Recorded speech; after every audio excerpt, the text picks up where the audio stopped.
तो पिछली क्लास में जो हम लोग बात कर रहे थे उसमें एक दिक्कत आ गई थी कि अम्ल द्वारा अम्ल फेंकने की एसिड अटैक, जो पिछली आईपीसी में 326 ए और बी थे और वर्तमान में 124 सबसेक्शन 1 और 2 ये हो गए। ये 118 सबसेक्शन 1 और 2 से भिन्न कैसे हैं, ये बात रह गई थी। तो हमें याद सा पड़ रहा था उस समय कि शायद एसिड की भी बात 118 सबसेक्शन 1 में की है और 118 सबसेक्शन 2 में की है, ऐसा हमें याद पड़ रहा था, जिस वजह से दिक्कत आई थी। लेकिन बाद में हमने 118 सबसेक्शन 1 और 118 सबसेक्शन 2 को देखा तो वहां एसिड का नाम नहीं है, वहां विष इस शब्द का प्रयोग किया और संक्षारक पदार्थ इसका प्रयोग किया। यद्यपि ये ठीक है कि जब विष की परिभाषा ली जाती है तो उसमें हर वो पदार्थ शामिल हो जाता है जिसका मानव शरीर में जाना मानव शरीर के लिए हानिकर है। इवन फूड पॉइजनिंग ये भी शब्द है, यानी जो खाना आपने खाया है वो भी जहर की तरह काम कर सकता है। और कहते हैं कि जिसे लीवर की डिजीज है घी उसके लिए जहर है।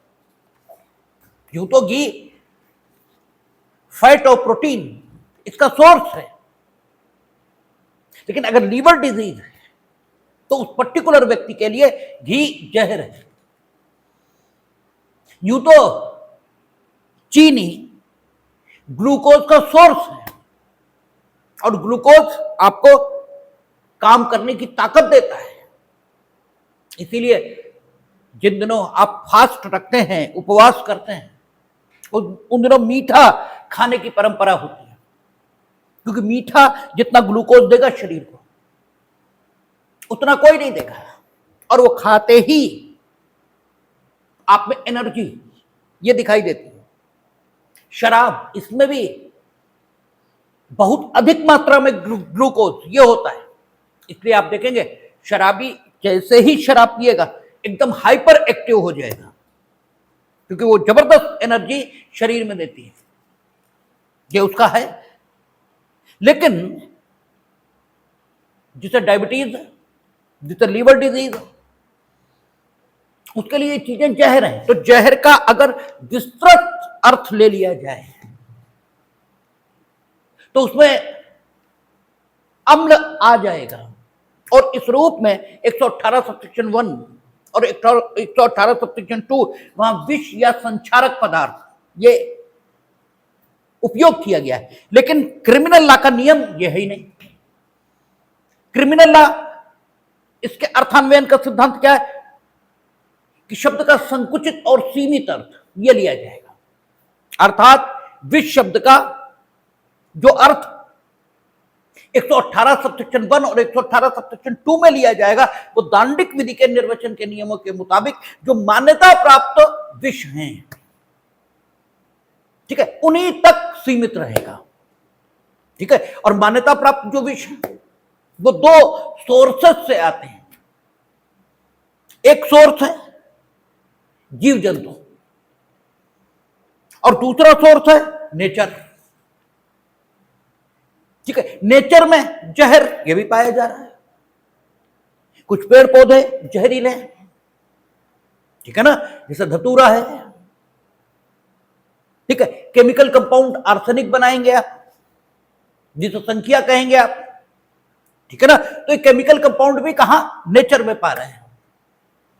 और दूसरा जहर जीव जंतुओं से आ रहा, सांप, बिच्छू, ठीक है, आपको मधुमक्खी, बर्र, ये सारी चीजें।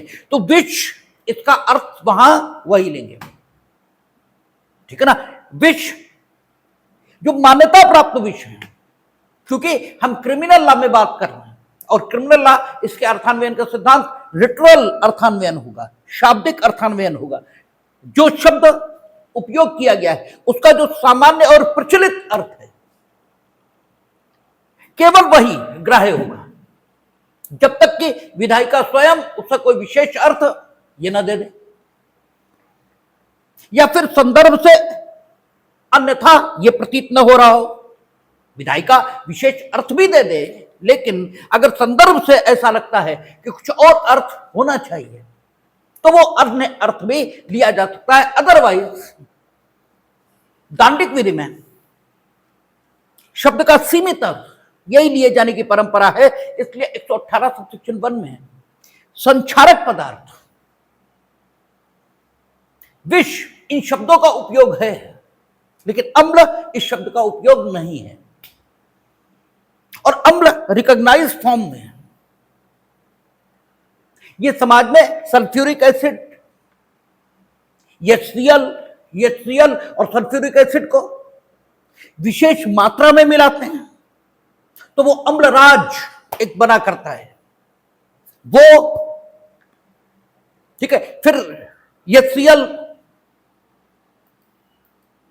उसे यानी कंसंट्रेटेड फॉर्म में और डाइल्यूट फॉर्म में ये भी मिलता है। आप टॉयलेट क्लीनर के तौर पर एसिड उपयोग करते हैं, ठीक है, वो डाइल्यूट फॉर्म में होता है, ठीक है। आप तेजाब बैटरी में उपयोग करते हैं, वो भी डाइल्यूटेड फॉर्म में HCl होता है, ठीक है। और उसमें आप वो इलेक्ट्रोड डाल के और वो आयनन की प्रक्रिया घटित करते हैं, फिर वो जो उसमें इलेक्ट्रोड लगे होते हैं उन पर जाकर चार्जिंग की प्रक्रिया चलती है, वो सारा आपने हाई स्कूल इंटर में पढ़ा होगा।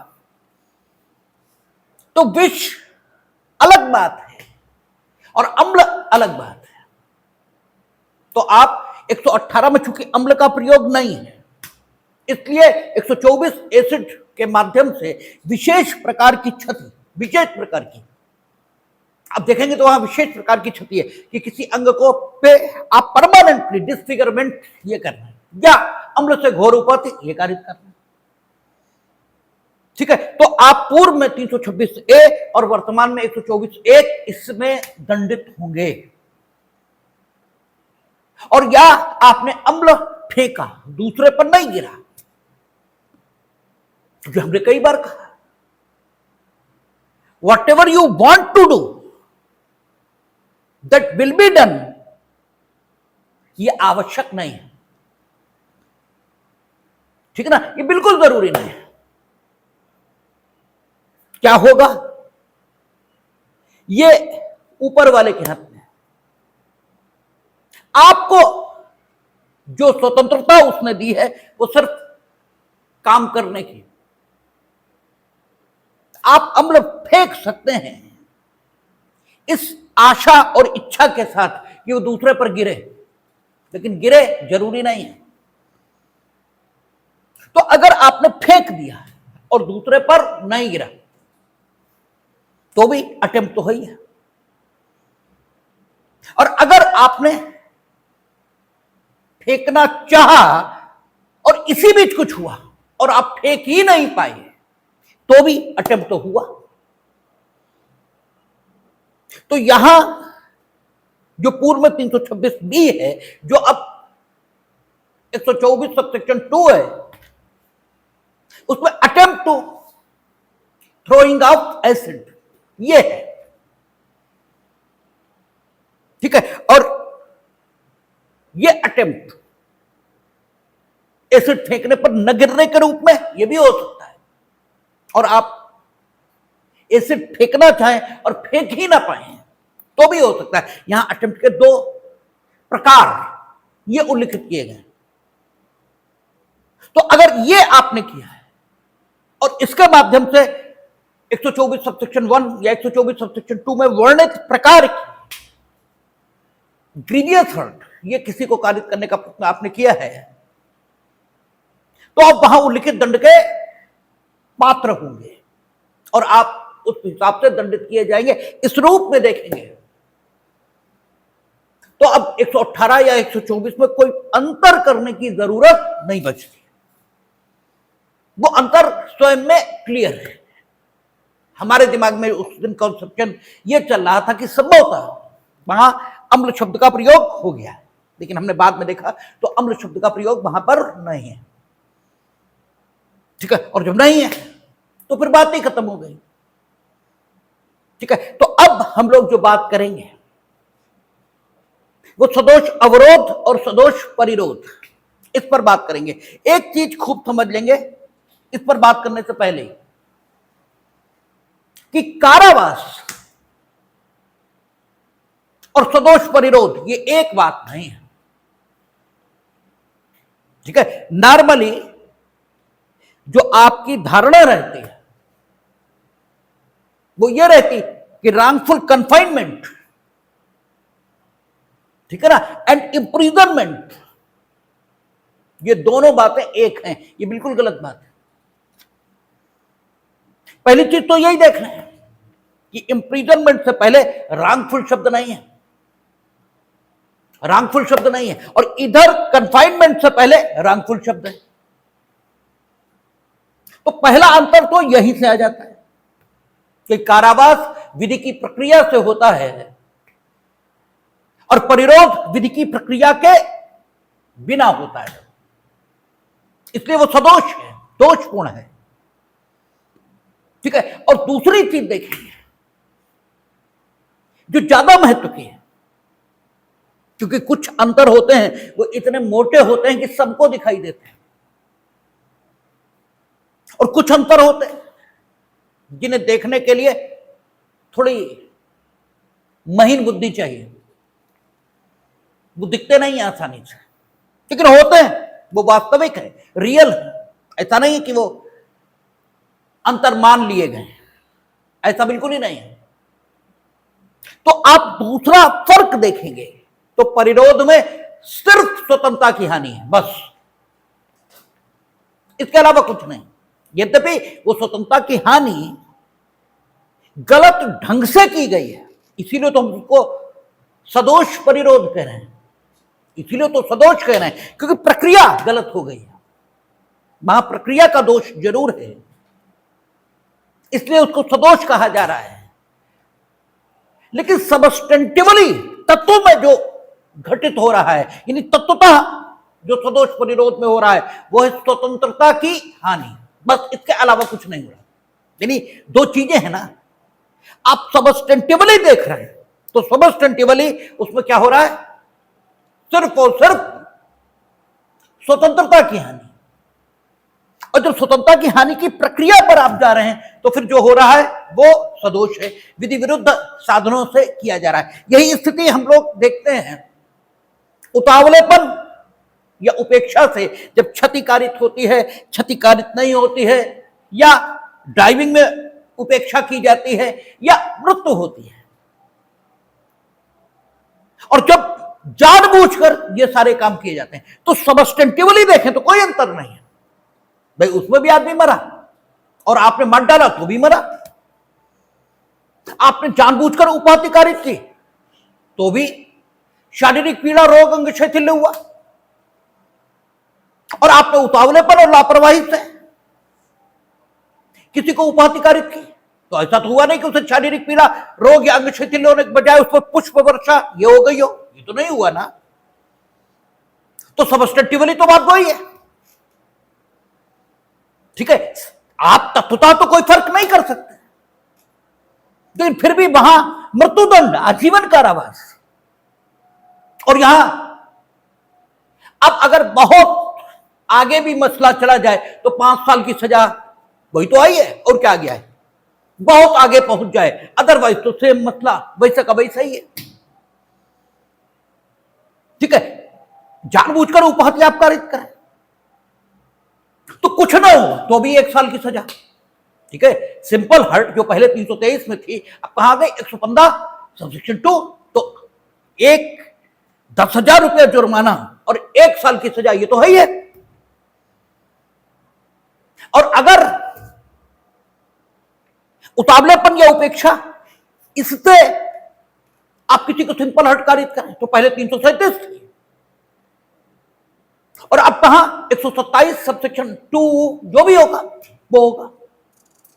127 क्यों, 125, ठीक है, वो होगा, सबसेक्शन 1 हो, 2 हो, जो भी हो। तो आप देखें तत्वतः सबस्टेंटिवली कोई अंतर नहीं है। फिर ये फर्क क्यों है? क्योंकि वहां की प्रक्रिया और यहां की प्रक्रिया, इसमें बहुत फर्क है। वहां आप क्या कर रहे हैं? जानबूझकर उपहति कारित करने का ही मन में विचार है, या आप जानते हैं कि आपके इस काम से उपहति होगी और फिर भी आप उस काम को कर रहे हैं। आप मार डालना ही चाहते हैं, ठीक है ना? जब मानव मृत्यु कारित कर रहे हैं, मानव मृत्यु कारित करने का आशय आप में विद्यमान हो रहा है, मानव मृत्यु ही कारित करना चाहते हैं, ठीक है? वहां प्रक्रिया अलग ढंग की है। और जब उतावलेपन और उपेक्षा से आप काम करते हैं, ये ठीक है कि कार्य के संभाव्य परिणाम उतावलेपन की दशा में आपको ज्ञात होते हैं, ये सही है,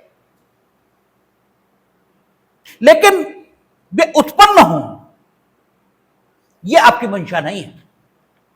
संभाव्य परिणाम पता है आपको, ठीक है? ये मालूम है आपको नुकसान हो सकता है, लेकिन ये ज्ञान उस स्तर का भी नहीं है जबकि यह कहा जाए कि आपने जानबूझकर, ये जानते हुए कि हमारे काम से दूसरे को नुकसान होगा, उसे नुकसान पहुंचाए। यानी उपहति, जिस काम से पहुंचना पता है आपको, वो काम आप दूसरे के प्रति कर रहे हो, फिर जो उपहति कारित होगी। और उतावलापन जब आपके काम में होगा तो नो डाउट आपको पता होगा कि इससे किसी को नुकसान हो सकता है, लेकिन फर्क तब भी रहेगा। और वो फर्क क्या होगा? प्रक्रिया का फर्क होगा। प्रक्रिया यहां क्या होगी? यहां आपके मन में एक निरर्थक विश्वास होगा जिसका कोई आधार नहीं है, कि पहुंच सकती है लेकिन पहुंचेगी नहीं, अरे कुछ नहीं होता, ये निरर्थक विश्वास है। और इस आधारहीन विश्वास के आधार पर आप उस काम को करने का जोखिम उठाते हैं। एक आधारहीन विश्वास के आधार पर आप काम को करने का जब जोखिम उठा लेते हैं, बस यहीं पर उतावलापन है, ठीक है? आपने काम करने की प्रक्रिया ये दोषपूर्ण अपनाई है। और वहां स्थिति क्या है? वहां स्थिति है जोखिम नहीं उठा रहे, आपको पता है, आपके मन में आधारहीन, निराधार या समुचित आधारों पर आधारित किसी प्रकार का यह विश्वास नहीं है कि मेरे इस काम से इन्हें उपहति कारित नहीं होगी। आप जानते हैं उपहति कारित होगी और फिर भी उपहति कारित करने वाला काम करना, यहां निराधार ही सही, निराधार ही सही, लेकिन एक विश्वास, एक निर्दोष विश्वास आपके मन में है कि उपहति नहीं होगी। निराधार ही सही, लेकिन एक निर्दोष विश्वास आपके मन में है कि अरे कुछ नहीं होता, कोई नहीं निकलेगा, चलो बिना ब्रेक की गाड़ी लेकर चलना है, और बाई चांस निकल आया, ठीक है? लेकिन आपकी दोषिता ये उस स्तर की नहीं है। जब आपके मन में किसी प्रकार का कोई विश्वास नहीं है दुर्घटना न होने के संबंध में, यानी उलट स्थिति है कि आपको मालूम है कि भगवान ही बचाए तो बचे, अदरवाइज दुर्घटना होगी, अदरवाइज उपहति होगी, ये स्थिति जब है तब यह कहा जाएगा आपने इस ज्ञान के साथ उपहति उसे कारित की है, यह मृत्युकारक क्षति दिए है और मृत्यु हुई। यहां जब उतावलापन होगा तो ज्ञान होगा संभाव्य परिणाम का, लेकिन उस संभाव्य परिणाम के उत्पन्न न होने का एक आधारहीन और निराधार विश्वास ये भी आपके मन में होगा। और आपकी गलती क्या बात कानून मानेगा? आपकी गलती यह मानेगा कि जो विश्वास सुआधारित नहीं था, उस विश्वास के आधार पर आपने उस खतरनाक काम के करने का जोखिम ये क्यों उठाया? आपकी गलती कानून यहां पर मानेगा, यानी आपकी दोषिता, आपकी कल्पेबिलिटी, इसका जो आधार होगा वो उस जोखिम को उठाने में होगा, वो उस रिस्क को उठाने में होगा। जोखिम की अंग्रेजी रिस्क। इसे आपने रिस्क लिया है और वो रिस्क इस प्रकार का है कि उससे मानव जीवन को नुकसान हो सकता है। ठीक है, इसलिए कानून उसे दंडित भी कर रहा है। बात अगर सिर्फ संपत्ति की होती तो अपकृत्य में चला जाता मामला। ठीक है, तब नेग्लिजेंस वहां पहुंच जाता। और चूंकि मानव जीवन का मसला, इसलिए आपको दंडित भी किया जाएगा और साथ में अपकृत्य के लिए मुकदमा ये भी आएगा। ठीक है ना, दोनों बातें होंगी, क्योंकि ये वृत्ति आपकी गलत है। एक निराधार विश्वास के आधार पर आपने मानव जीवन के लिए खतरनाक काम क्यों किया, तो आपकी दोषिता इसमें है। और उपेक्षा जहां तक सवाल होता है, तो आपको मालूम है, हमने कई बार चर्चा की है। आप जब इंटरव्यू में बैठते हैं तो आपकी डेप्थ चेक करने के लिए आपसे यही पूछा जाता है। सत्य से यही पूछा था इंटरव्यू में कि तेरा उतावलेपन, उपेक्षा, ठीक है, और जानबूझकर काम करना, इसके बीच फर्क कर दीजिए। कैसे जानेंगे आप कि काम उतावलेपन से किया गया या उपेक्षा से किया गया? और अगर आप इसे क्लियर कर पाए तो ये बिल्कुल तय हो जाता है कि नो डाउट आपने दांडिक विधि के सिद्धांतों का बड़ी गहनता के साथ अध्ययन किया है। एकदम क्लियर हो जाती है बात। और उपेक्षा, इसकी बात करेंगे तो हम लोग उपेक्षा पर जब बात करेंगे तो इसको भी खूब ढंग से समझ लेना चाहिए, क्योंकि उपेक्षा क्या है, इस विषय पर आप बड़े भ्रम में रहते हैं। कोई भी काम आप करते हैं, कोई भी काम करें, तो मानो अनुभव उस काम की प्रक्रिया के संबंध में है। ये भली बात ही जानता है कि इस काम को कैसे किया जाना चाहिए, कैसे किया जाना चाहिए। उस काम को करने का एक निश्चित ढंग होता है, और उस काम से अगर वो काम उस ढंग से न हो, यानी दुर्घटना हो उस काम में, ठीक है ना, वो काम यानी जो आप सोचते हैं, जो इच्छित परिणाम आप लाना चाहते हैं, उस परिणाम से अन्यथा कोई परिणाम आए जो लोग, जो आपके आसपास के लोग हैं, उनको प्रतिकूल तौर पर प्रभावित कर देगा, ऐसी जानकारी आप में, आप कोई काम कर रहे हैं, उस काम से आप एक निश्चित परिणाम उत्पन्न कर देना चाहते हैं, तो आपको यह मालूम है कि इस काम को करने का ढंग क्या है, और इस काम के परिणामों से लोगों को यानी समाज को सुरक्षित रखने के लिए हमें किन उपायों का सहारा लेना चाहिए। ठीक है, यह आपको मालूम है। आप घर बनवा रहे हैं तो आपको ये मालूम है सड़क चल रही है, कोई भी निकल सकता है और किसी भी क्षण ईंट गिर सकती है, तो आपको कुछ ऐसी व्यवस्था करनी चाहिए कि जहां तक ईंट गिरकर दूसरे को घायल कर सकती, वहां तक लोग निकले ही नहीं। ठीक है ना, वहां तक लोग ना निकले, ऐसी व्यवस्था आपको करनी चाहिए। आप जो भी काम कर रहे हैं उस काम को करने का एक मान्य ढंग है। उस मान्य ढंग के अंतर्गत यह भी आता है कि उस काम से विपरीत तौर पर जो लोग प्रभावित हो सकते हैं, उनको उस काम के खतरनाक परिणामों से बचाने के लिए कुछ सिक्योरिटी मेजर्स, कुछ सेफ्टी मेजर्स लिए जाने चाहिए।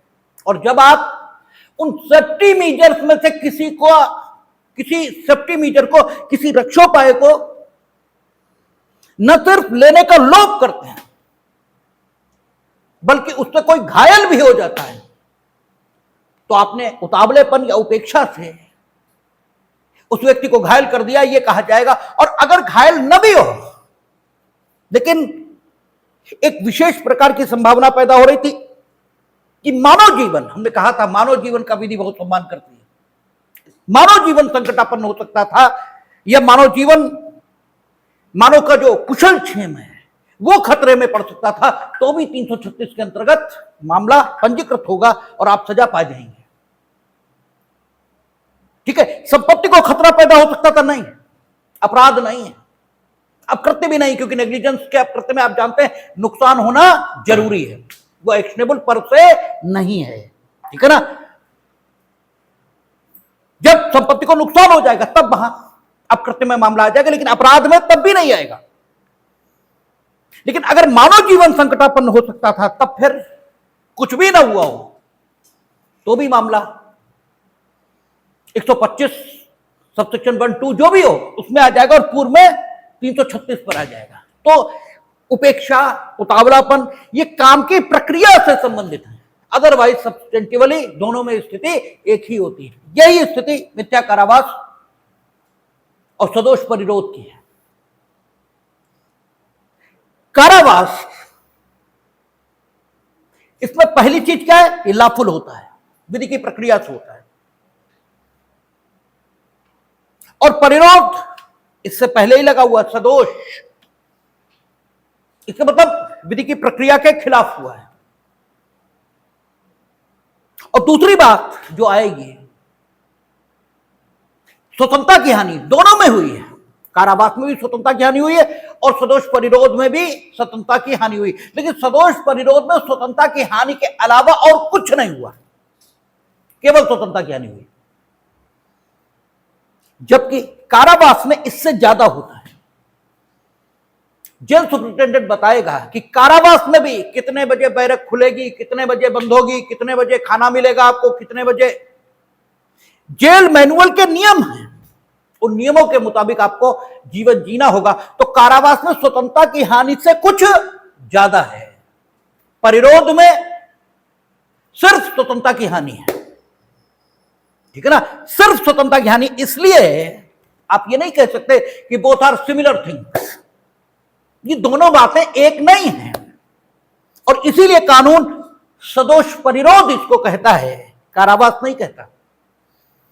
कानून में कोई भी शब्द जब इस्तेमाल होता है तो बिल्कुल एप्रोप्रिएटली इस्तेमाल होता है।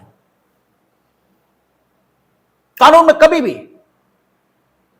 शब्दों का घालमेल ये नहीं होता। अगर ये कारावास होता तो कानून में कारावास ही लिखा होता। हां, यहां जो सदोष परिरोध है इसी को अपकृत्य में मिथ्या कारावास कहते हैं। मिथ्या इसलिए क्योंकि कारावास है नहीं, ये मिथ्या है, झूठ नहीं है।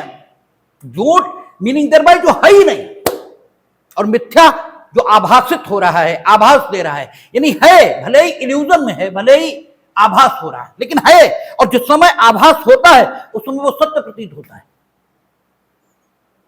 ठीक है ना।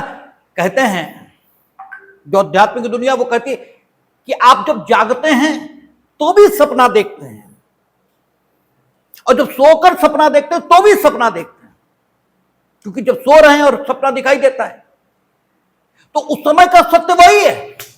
आप उतने ही परेशान होते हैं, उतने ही दुखी सुखी सब होते हैं, और जगह तो ये जो कुछ देख रहे हैं, ठीक है, ये भी सपने से अधिक नहीं है, क्योंकि ये सब कुछ मिट जाने वाला है।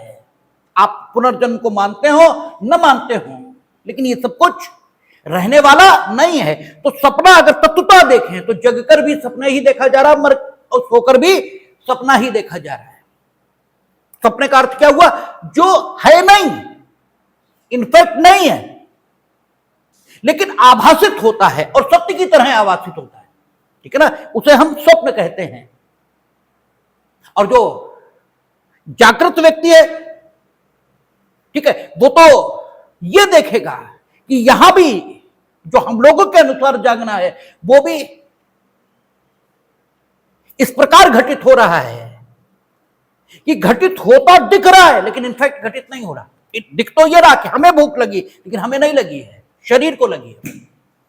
संतुष्टि का एहसास हमें नहीं हो रहा, शरीर को हो रहा, क्योंकि अगर संतुष्टि का एहसास हमें हो रहा है, भूख हमें लग रही है, तो हम और शरीर अलग अलग नहीं हैं। जबकि हम और शरीर अलग अलग हैं। हम जिस दिन शरीर को छोड़ देंगे उस दिन ये कहा जाएगा कि वो अब नहीं है, ठीक है ना। तो जो आभासित होता है, जो आभासी है, उसी को मिथ्या कहा जाता है। झूठ नहीं, मिथ्या। मिथ्या का मतलब है जो सत्य की तरह आभास देता है। इसीलिए हम लोगों क्या क्या कहा, ब्रह्म सत्यम जगत मिथ्या। मिथ्या शब्द का प्रयोग किया है, झूठ शब्द का प्रयोग नहीं किया है। ये मिथ्या शब्द अन्य भाषाओं में नहीं मिलता। वहां दो ही चीजें, सच और झूठ। हमारे यहां सच, झूठ और मिथ्या तीन शब्द मिलते हैं। झूठ जो है ही नहीं, बेकार की बात है। मिथ्या नहीं है, लेकिन जिस समय है उस समय ऐसा लगता कि है। रस्सी में सांप दिख रहा है तो उस समय तो दिख ही रहा, वैसे ही आप पसीने से नहा जाते हैं, वैसे प्रतिक्रिया आपके शरीर पर दिखाई देती है। तो उस समय तो सांप है ना आपके लिए, तो वो झूठ नहीं है, मिथ्या है। अगर झूठ है तो आप पर कोई प्रभाव होना ही नहीं चाहिए। तो अकृत्य में उन्होंने क्या कहा है, सदोष परिरोध को मिथ्या कारावास। ठीक है, अकृत्य की विधि में उन्होंने मिथ्या कारावास कहा है, क्योंकि वो कारावास नहीं है, लेकिन कारावास जैसा आभासित होता है। ठीक है ना, आभास देता है कारावास का, जबकि कारावास नहीं है।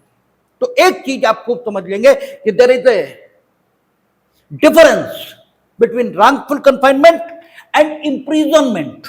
Both are distinct things.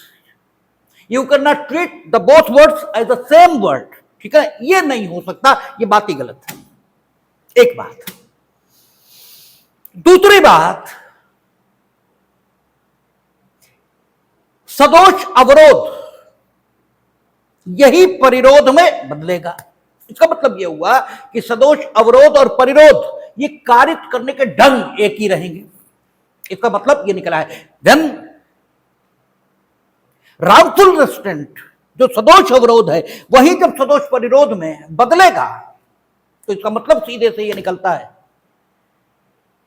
कि सदोष अवरोध और सदोष परिरोध इसे कारित करने के जो ढंग होंगे एक जैसे होंगे, इनमें कोई डिफरेंस ये नहीं होगा। ठीक है ना। तो सदोष अवरोध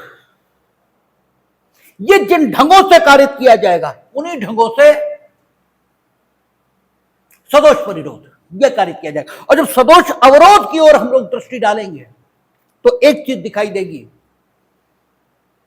कि सदोष अवरोध कारित करने के ढंग पर कभी विचार नहीं करते, किस ढंग से कारित किया है, परिणाम पर विचार करते हैं। ठीक है ना। अगर ढंग आपने कोई अपनाया, कोई ढंग अपनाया, आपने डंडा उठाकर कहा कि उधर गए तो टांगे तोड़ देंगे, ठीक, आपने ये कहा कि उधर मत जाना, शेर बैठा है, ठीक है, जबकि नहीं बैठा है। आपने किसी का किसी दिशा में जाना किसी भी ढंग से, किसी भी ढंग से कठिन बना दिया, असंभव बना दिया, ठीक है, या फिर कठिन असंभव या उसे रोक दिया बलात् उधर जाने से, तो आपने तरीका कोई अपनाया, इससे कोई मतलब नहीं, ठीक है, लेकिन आपने सदोष अवरोध किया है, यानी माध्यम कोई हो, अगर परिणाम यह आया है कि संबंधित व्यक्ति जिस दिशा में उसे जाने का अधिकार था, इसका मतलब यह हुआ कि हमने आपको उस दिशा में जाने से रोका, लेकिन आपको उस दिशा में जाने का हक ही नहीं था, यह साबित ही नहीं हुआ कि आपको उस दिशा में जाने का अधिकार था। नो डाउट हमने रोका, लेकिन आपको उस दिशा में जाने का अधिकार ही नहीं था, तो कोई सदोष अवरोध नहीं हुआ। हमने आपको नहीं रोका, ठीक, आपको नहीं रोका, लेकिन आपका वाहन उस दिशा में जाने से रोक दिया, अब भी सदोष अवरोध नहीं हुआ, क्योंकि सदोष अवरोध व्यक्ति को जाने से रोकने पर होगा। जैसे हमारे यहां जब आप आते हैं तो अब तो नहीं, क्योंकि अब तो हमने कई बार कहा है व्यक्तिगत, क्योंकि आदमी की आदत है कि जब तक उससे कहो ना तब तक उसे समझ में ही नहीं आता। हमने 1 वर्ष लगभग इंतजार किया कि न कहना पड़े, लोग अपने आप समझ ले, लेकिन नहीं समझे, कारें बराबर बराबर खड़ी कर दी और निकलने की रास्ता बंद कर दी। तो 1 वर्ष बाद जब हमें लग गया कि नहीं अब काम नहीं चलने वाला, तो फिर हमने मुंह से कहा, और कहने का परिणाम यह हुआ कि आप कम से कम ठीक रास्ता बचा रहता है। तो सदोष अवरोध फिर भी नहीं था,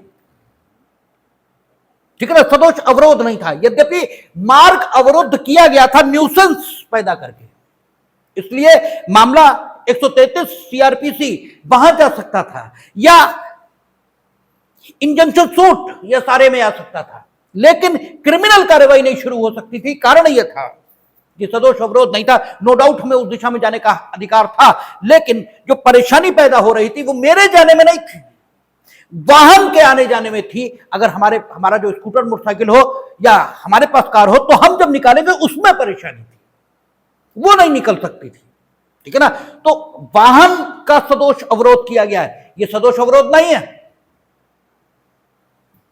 व्यक्ति का सदोष अवरोध हुआ है, अब है सदोष अवरोध। एक बस लगा दी गई, दूसरी बस निकलना चाहती, नहीं निकली, लेकिन दूसरे बस के यात्री उतर के कहीं भी जा सकते हैं, नहीं है सदोष अवरोध। लेकिन दिल्ली के रूट पर एक बस खड़ी कर दी गई और दूसरी बस दिल्ली को ही जा रही है, दिल्ली को ही जा रही, और वो निकल नहीं पा रही, उसमें यात्री बैठ, अब है सदोष अवरोध, क्योंकि वो उसी दिशा में जाना चाहते हैं। नो डाउट अन्य दिशाओं में जाने को स्वतंत्र है, लेकिन वो जाना तो उसी दिशा में चाहते हैं, और उस दिशा में जाना तुमने असंभव बना दिया, ठीक है, उस दिशा में तुम जाने नहीं दे रहे हैं, अब है सदोष अवरोध। इसीलिए कहते हैं कि क्रिमिनल लॉ में तथ्य सामने होने चाहिए, तभी बताया जा सकता है कि क्या होगा। लेकिन डेफिनेशन के तौर पर जो बात कही जा सकती है कि प्रभाव देखा जाएगा, माध्यम नहीं देखा जाएगा। माध्यम किस माध्यम से आपने व्यक्ति को रोका है एक पर्टिकुलर दिशा में जाने से, इसका कोई महत्व नहीं, इसका कोई मतलब भी नहीं। प्रभाव और परिणाम क्या है, क्या यह परिणाम है, क्या यह प्रभाव है कि एक मानव प्राणी उस दिशा में जाने से रुक गया जिस दिशा में जाने का उसे अधिकार था और जाना चाहता था, अधिकार था लेकिन जाना ही नहीं चाहता था, जाना प्रारंभ से नहीं चाहता था। आप या आपके निवेदन पर इस बात के लिए सम्मत हो गया था कि चलो अब हम नहीं जाएंगे, अब भी सदोष अवरोध नहीं है, ठीक है। इसीलिए जब धरना प्रदर्शन होते हैं तो सदोष अवरोध नहीं मानते, उसके दो कारण हैं। एक तो जनरल जस्टिफिकेशन, वहां चला जाता है मामला, ठीक है, जनरल तथ्य की भूल के कारण वे लोग ये सदविश्वास रखते हैं कि वे अपराध नहीं कर रहे हैं, ठीक है, तो धरना प्रदर्शन में उनकी अपराध करने की कोई इच्छा नहीं होती, तो एक तो जनरल एक्सेप्शन का फायदा मिलता है। दूसरा, नॉर्मली होता यह है कि आप जिस अधिकारी का या जिस, ठीक है, मंत्री आदि का सदोष अवरोध कर रहे होते हैं, यानी उसे उसका घेराव कर रहे होते हैं, ठीक है ना, घेराव ही तो करते हैं। नॉर्मली देश में लोकतंत्र है, जनता से कोई मारपीट नहीं करता, नॉर्मली लोग हंस के बैठ जाते हैं कि अरे अच्छा भैया लोग बैठे हैं, आप हमें घेरी तो रहे हो, हम बैठे हैं, ठीक है, आप हमें धूप में बैठाना चाहते हो, चलो हम धूप में बैठे हैं, बताओ क्या बात है, ठीक है। अब आप सहमत हो गए, हमने आपको रोका जरूर था, लेकिन आप उपमत हुए, ठीक है, दूसरी दिशा में ना जाने को, अब इसलिए भी सदोष अवरोध नहीं है, ठीक है। यानी तीनों बातें मिलनी चाहिए। पहली, व्यक्ति को उस दिशा में जाने का अधिकार यह होना चाहिए जिस दिशा में वो जाना चाहता था। दूसरा, ठीक है, उसकी इच्छा उस दिशा में जाने की यह भी होनी चाहिए। और तीसरा,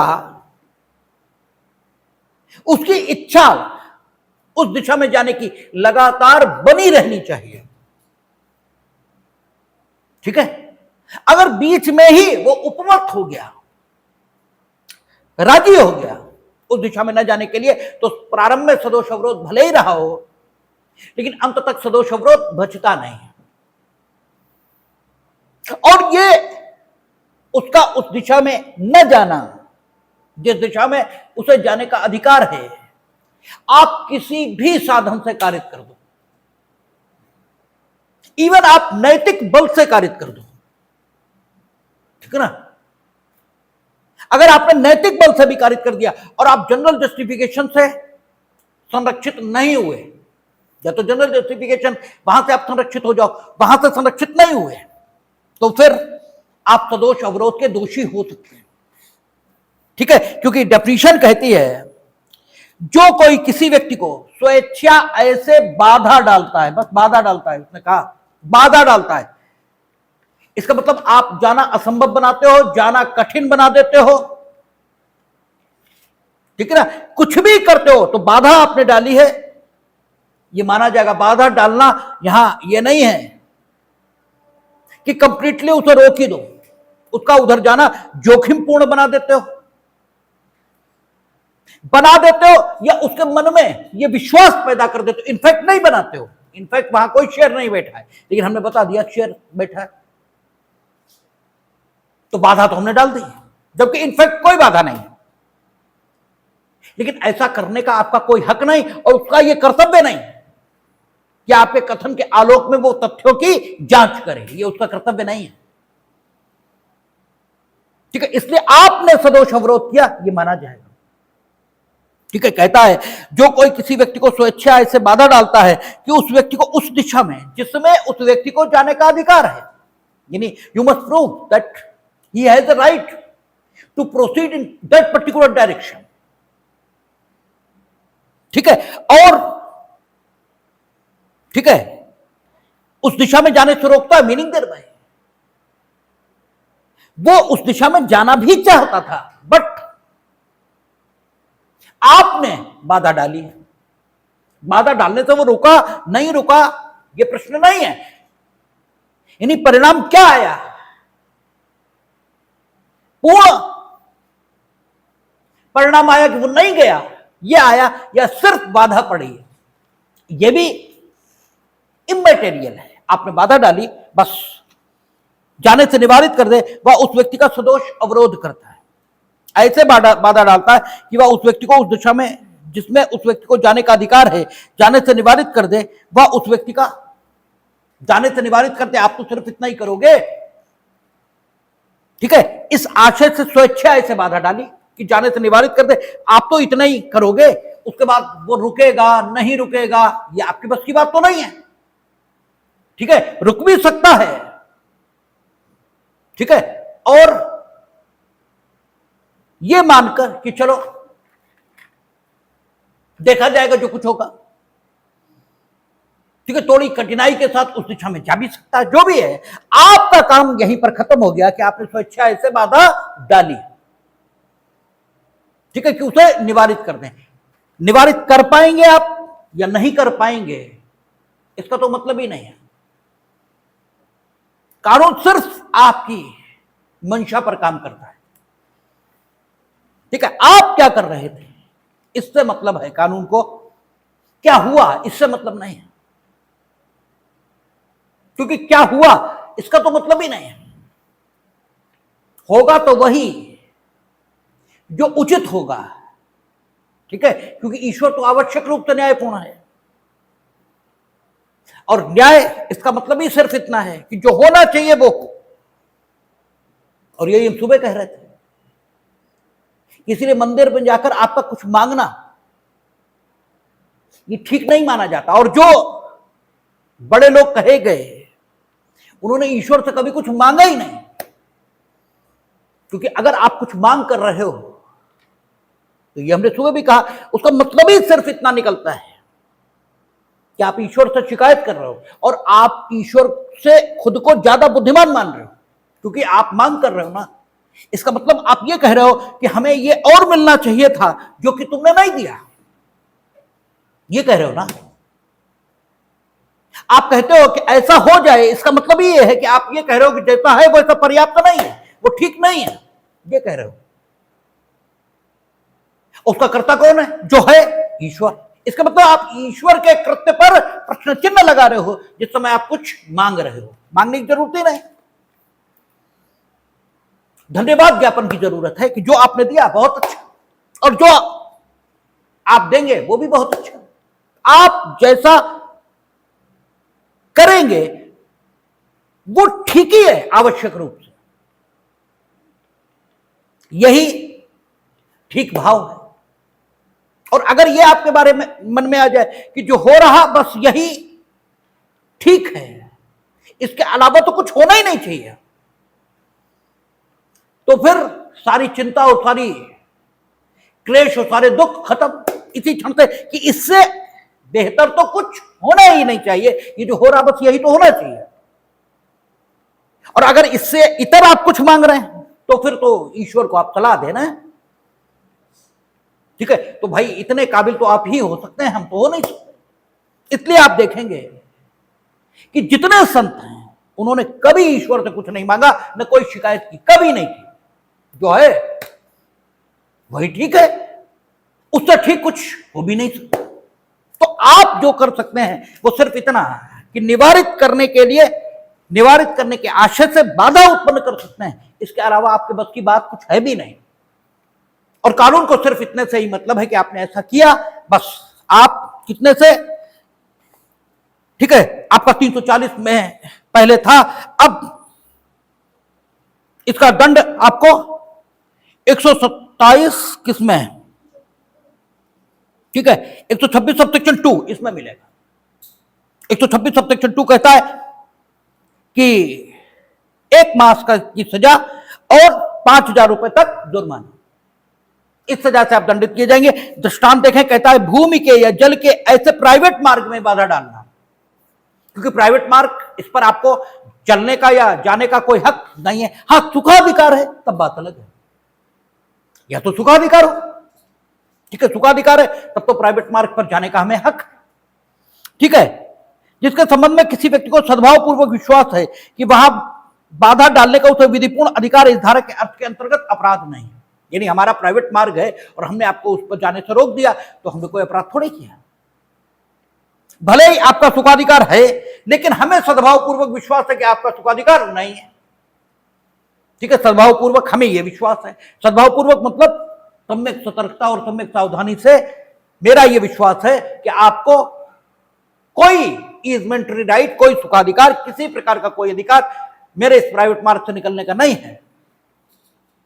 तो फिर अगर हमने आपको रोका तो कोई हमने अपराध नहीं किया। हाँ, यह विश्वास भी नहीं है तो डेफिनेटली हमने अपराध किया। अब सदोष परिरोध कहता है, जो कोई किसी व्यक्ति का इस प्रकार सदोष अवरोध करता है कि उस व्यक्ति को निश्चित परिसीमा से परे जाने से निवारित कर दे, वह उस व्यक्ति का सदोष परिरोध करता है, यह कहा जाता है। अब देखिए, साधन का जिक्र ही नहीं हुआ, साधन का जिक्र नहीं हुआ, परिणाम का जिक्र हुआ, ऊपर भी नीचे भी। कहता है इस स्वेच्छा ऐसे बाधा डालता है, किस ढंग से बाधा डालता है, साधन का कोई जिक्र नहीं, यानी साधन कोई इस्तेमाल करें, कोई साधन नहीं, किसी साधन का कोई जिक्र नहीं। कहता स्वेच्छा ऐसे बाधा डालता है कि उस व्यक्ति को उस दिशा में, यानी जाने, जिसमें उसे जाने का अधिकार है, जाने निवारित कर दे। प्रभाव का जिक्र हुआ है, साधन का जिक्र नहीं हुआ, ठीक है। साधन कोई अपना सकते हैं आप अपने नैतिक प्रभाव से किसी को किसी दिशा में जाने से रोकते हैं, आप मनुहार से जाने से रोकते हैं, जैसे चाहें आप रोकें, बट वो उधर जाना चाहता था, उसे उधर जाने का अधिकार था, आपने बाधा डाली, बात खत्म। वो उपमत हो गया था, अब नहीं हुआ अपराध, क्योंकि वो तो तुम अपनी इच्छा से नहीं गए। भाई भले ही मेरी मनुहार पर आप मान गए, लेकिन माने तो, और जब माने तो फिर काय बात का अपराध, कोई मतलब नहीं। तो साधन नहीं, प्रभाव। और वही यहां कहा, जो कोई किसी व्यक्ति का इस प्रकार सदोष अवरोध करता है, किस साधन से करता, साधन का कोई जिक्र यहां भी नहीं किया उन्होंने कहा, जो कोई किसी व्यक्ति का इस प्रकार सदोष अवरोध करता है कि उस व्यक्ति को निश्चित परिसीमा से जाने से निवारित कर दे, किस साधन से करे, इसका कोई मतलब नहीं, निश्चित परिसीमा से जाने से निवारित कर दे, यानी जिस स्थान से जाना निवारित किया गया उसकी बाउंड्रीज जरूर होनी चाहिए, ठीक है। बाउंड्रीज दिख रही है, बाउंड्रीज नहीं दिख रही, ये दूसरी बात है। हो सकता बाउंड्रीज ना दिख रही है, लेकिन ये टाउन हॉल का मैदान है, अब बाउंड्रीज उसकी थोड़ी दिख रही, खाली पड़ा है चारों ओर से, कोई बाउंड्री नहीं, लेकिन फिर भी टाउन हॉल का मैदान कहां से कहां तक है ये सबको मालूम है, ठीक है, टाउन हॉल के मैदान की बाउंड्रीज दृश्यमान नहीं है, ठीक है ना, कोई बाउंड्री वॉल नहीं बनी हुई है, कोई चार दीवारी नहीं है, लेकिन टाउन हॉल कहां से कहां तक है ये सबको मालूम है, ठीक है। स्थान कहां, आप शाहजहांपुर के बाहर नहीं जाएंगे तो शाहजहांपुर की सीमाएं कहां तक है ये मालूम है लोगों को, ठीक है ना। बाउंड्रीज डेफिनेटली होनी चाहिए, क्योंकि कह रहा है निश्चित सीमा से, निश्चित परिसीमा से जाने से निवारित कर दे, meaning thereby there must be the boundaries of that place, ठीक है, in which you want to wrongfully confine, ठीक है। आप जिस किसी व्यक्ति को जहां सदोष परिरोध में रखना चाहते हैं उस स्थान की सीमाएं ये अवश्य होनी चाहिए। सीमाएं कितनी बड़ी हैं कितनी छोटी हैं ये इमैटेरियल है, but there must be the boundaries of that place, ये होना जरूरी है। अच्छा, और आप उस परिसीमा से बाहर जाने से रोक रहे हो व्यक्ति को, उस परिसीमा से, उस परिसीमा से रोक रहे हो, इसका मतलब परिसीमा की जो चारों दिशाएं हैं उनमें से किसी भी दिशा में जाने से रोक रहे हो, क्योंकि सदोष अवरोध में एक पर्टिकुलर डायरेक्शन उसमें जाने से आप रोक रहे थे, यहां क्योंकि परिसीमा से जाने से निवारित करना ये अभी, ठीक है, अभीष्ट है, ये आशयित है, तो इसका अर्थ यह हुआ कि किसी भी दिशा में जाने से आप रोक रहे हो, ठीक है। तो जाने से निवारित कर दे वह उस व्यक्ति का सदोष परिरोध करता है, ये कहा जाता है। यहां भी साधन उसका जिक्र नहीं हुआ, ठीक है, सिर्फ और सिर्फ प्रभाव और परिणाम इसका जिक्र हुआ है। अब किसी भी ढंग से जाना रोक दो। देखें, दृष्टांत कहता है या को दीवार से घिरे हुए स्थान में प्रवेश कराकर का उसमें ताला लगा देता है, दीवार से घिरा हुआ है, इस प्रकार या दीवार की परिसीमा से परे किसी भी दिशा में नहीं जा सकता, क्योंकि ताला लगाकर उसने निश्चित परिसीमा से बाहर जाने से उसे निवारित कर दिया, ये प्रभाव उत्पन्न किया, साधन ताला लगाना, ठीक है ना। अच्छा, का ने या का सदोष परिरोध किया है। अब कहता है का एक भवन के बाहर के जाने के द्वारों पर बंदूकधारी मनुष्यों को बैठा देता है। अब कोई ताला नहीं, लेकिन बंदूकधारी मनुष्य बैठे हुए, इसलिए आप बाहर नहीं जा पाएंगे, ठीक है। और या से कह देता है कि यदि या भवन के बाहर जाने का प्रयत्न करेगा तो वे या को गोली मार देंगे। का ने या का सदोष परिरोध किया है। साधन कोई हो, आपने सिर्फ अगर किसी को हर दिशा में जाने से रोक दिया तो आपने सदोष परिरोध किया। जब हम एग्जाम देते थे उस समय बड़ा पूछा जाता था कि एक स्थान से एक कार में बैठा,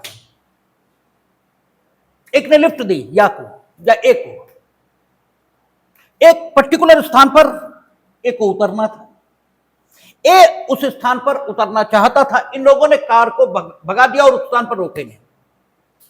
क्या अपराध किया? अपहरण, व्यपहरण, सदोष परिरोध, सदोष अवरोध। तो इसमें सदोष परिरोध ही सही उत्तर था, कारण यह था।